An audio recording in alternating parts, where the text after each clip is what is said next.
இங்க நல்லா படிச்சிட்டு இருக்க இந்த பொண்ணு ஒரு பையனோட பேச்ச கேட்டு அப்பா அம்மா பத்தி கொஞ்சம் கூட யோசிக்காம ஒரு பையனை கல்யாணம் பண்ணிக்கிறா. சோ இப்ப இந்த விஷயம் அவ அப்பா அம்மாக்கு தெரிஞ்சு இந்த பொண்ணை பார்க்க வருவாங்க. வந்தவங்க அந்த பொண்ணு காலில் விழுந்து தயவு செஞ்சு வீட்டுக்கு வந்துரு சாமி சொல்லிட்டு எவ்வளவோ கெஞ்சி அழுது கூப்பிட்டு பார்ப்பாங்க. ஆனா அந்த பொண்ணு கொஞ்சம் கூட அவ அப்பா அம்மாவை கண்டுக்கவே மாட்டா. அவங்களும் அங்க இருக்க எல்லாரோட காலையும் விழுந்து பொண்ணு அனுப்பிவிங்க சொல்லி கெஞ்சி பார்ப்பாங்க.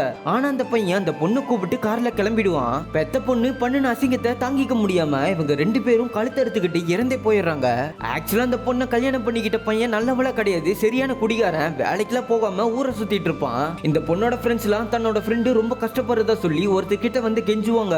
இவரும் அவங்களோட சூழ்நிலை புரிஞ்சுக்கிட்டு அவரோட பையனை அனுப்பி பொண்ணை அழைச்சிட்டு வர சொல்லுவாரு. இவரோட பையன் அங்க போய் பார்க்கும்போதுதான் அந்த பொண்ணோட கஷ்டம் இவருக்கு புரியுது.